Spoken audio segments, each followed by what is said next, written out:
El corazón del calvinismo es la doctrina de la depravación total, es decir, la enseñanza de que el hombre en su condición caída es como un cadáver, al extremo de ser absolutamente incapaz de responder en fe al llamado de Dios por medio del Evangelio.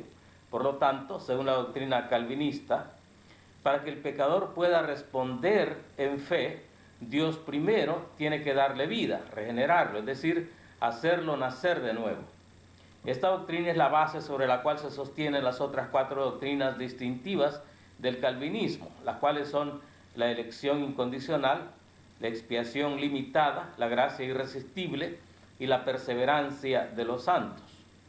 Es necesario aclarar que el término depravación total es usado también por creyentes que no son calvinistas, pero es visto de manera diferente. Por depravación total, los no calvinistas entendemos que como consecuencia de la desobediencia del hombre en el jardín del Edén, Adán y todos sus descendientes quedamos espiritualmente muertos, es decir, separados o destituidos de la gloria de Dios e inclinados hacia el mal, pero no deshabilitados para responder en fe al llamado de Dios por medio del Evangelio. La mejor ilustración bíblica para este punto de vista no calvinista sería el relato del hijo pródigo en Lucas 15. Este relato ilustra claramente que la muerte espiritual es separación y no inhabilidad absoluta, ni insensibilidad al amor del Padre. Por el otro lado, la ilustración bíblica favorita del calvinismo es la resurrección de Lázaro en Juan 11, la cual no es una ilustración adecuada, por cuanto aquí no se trata de una muerte espiritual, sino de la muerte física de uno que ya era creyente. Jesús realiza la resurrección de Lázaro para demostrar a la multitud que lo que acaba de decir, yo soy la resurrección y la vida, el que cree en mí aunque esté muerto vivirá, no eran solamente palabras, sino una realidad. Además, les acaba de garantizar que todo aquel que en vida cree en él no morirá eternamente. Esto queda indubitablemente demostrado cuando resucita en el acto a Lázaro. Estos 2 puntos de vista que tenemos bajo discusión no pueden ser simultáneamente verdad. Uno de los 2 tiene que estar errado. Así que esta es la cuestión. Para que el pecador pueda creer, ¿es necesario que primeramente sea regenerado? ¿O para que el pecador sea regenerado, primeramente tiene que creer? ¿Cuál de las 2 doctrinas es sustentada por las Escrituras? Esto es lo más importante. De manera que a mí no me importa lo que diga la confesión de fe de Westminster, o lo que diga Lutero, o San Agustín, o Calvino, o el sínodo de Dort, o quien sea. Porque la pregunta clave para un creyente debe ser, ¿qué dice la Biblia? Esta es la autoridad final. Vamos a ir entonces a varios textos para observar cuál es el orden de la salvación, o sea, cuál es el momento en que el pecador es regenerado, o sea, que nace de nuevo. Como no tengo mucho espacio para este video, voy a ir citando texto tras texto sin detenerme en largos comentarios. Por lo tanto, le voy a pedir que lo ponga en pausa si quiere buscar el texto y subrayar el orden en que encuentra las palabras oír, creer y tener vida.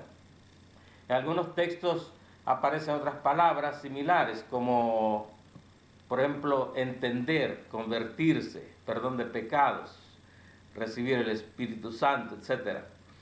Pero de todos modos, notará que el patrón es el mismo. Tener vida y recibir el Espíritu siempre es el resultado de oír y creer. Vamos al primer texto. Mateo 13:15. Porque el corazón de este pueblo se ha engrosado y con los oídos oyen pesadamente y han cerrado sus ojos para que no vean con los ojos y oigan con los oídos y con el corazón entiendan y se conviertan y yo los sane. haciéndose eco de las palabras del Señor, Pablo las repite exactamente lo mismo en Hechos 28, 27. Vamos a Juan 5, 24. De cierto os digo, el que oye mi palabra y cree al que me envió tiene vida eterna, y no vendrá condenación, mas ha pasado de muerte a vida. Juan 5:40. Y no queréis venir a mí para que tengáis vida. ¿Cómo puede uno tener vida?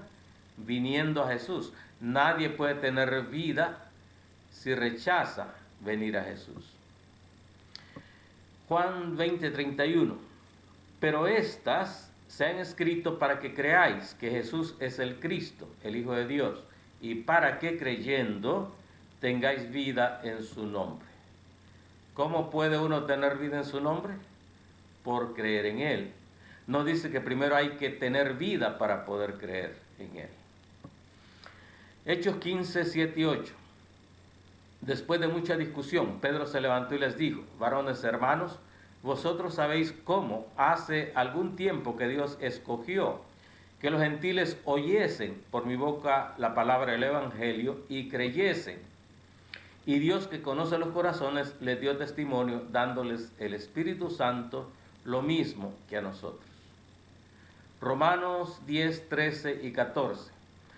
Porque todo aquel que invocare el nombre del Señor será salvo.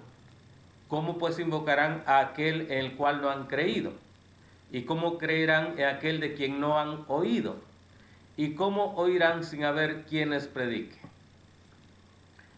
Pablo era un escritor inspirado por el Espíritu Santo. Entonces, ¿le creemos al sínodo de Dort, al concilio de Orange o a la inspiración del Espíritu Santo, quien nos da aquí un orden claro del proceso de la salvación? Gálatas 3:26. Pues todos sois hijos de Dios por la fe en Cristo Jesús. Y más adelante, siempre en Gálatas 4:6, dice: y por cuanto sois hijos, Dios envió a vosotros el Espíritu de su Hijo, el cual clama: Abba, Padre. En otras palabras, Dios no envía el Espíritu de su Hijo a alguien que no es su hijo. ¿Y cómo venimos a ser hijos de Dios? Por la fe en Cristo Jesús. La fe es el mecanismo, por así decirlo, que tiene que ser aplicado para ser regenerado. Este principio se repite una y otra vez en las Escrituras, de manera que podríamos seguir citando muchos otros textos. Pero veamos dos pasajes más y con esto concluimos. Este es un texto que habla directamente del acto de la regeneración. Lo encontramos en 1 Juan 5:1. Todo aquel que cree que Jesús es el Cristo es nacido de Dios. Esta es exactamente la respuesta a la pregunta de Nicodemo: ¿cómo puede hacerse esto? ¿O cómo puede uno nacer de nuevo? Y el Señor le responde: y como Moisés levantó la serpiente en el desierto, así es necesario que el Hijo del Hombre sea levantado, para que todo aquel que en él cree no se pierda, mas tenga vida eterna. Juan 3, 14 y 15. En este punto alguien puede alegar que no se puede nacer de nuevo sino por la voluntad soberana de Dios. Pero el mismo Juan nos dice qué es la voluntad de Dios. Y esa voluntad es que todo aquel que ve al Hijo y cree en Él tenga vida eterna. Juan 6:40. Así que si quisiéramos invertir el orden de la salvación tal como ya lo tenemos escrito, tendríamos que tomar el rol del Espíritu Santo y reescribir nuevamente los textos. Debo decirle que yo amo y respeto a mis hermanos calvinistas, pero al mismo tiempo creo que en lo que respecta al terrible problema del pecado y a la solución que Dios indiscriminadamente ofrece gratis a todo pecador que la recibe, tenemos que ir directamente al texto para ver qué dice. Y lo que claramente dice el texto es que la fe tiene que ser ejercitada antes de tener vida. Es decir, que renacemos por medio de la fe y no que tenemos fe por medio de ser regenerados.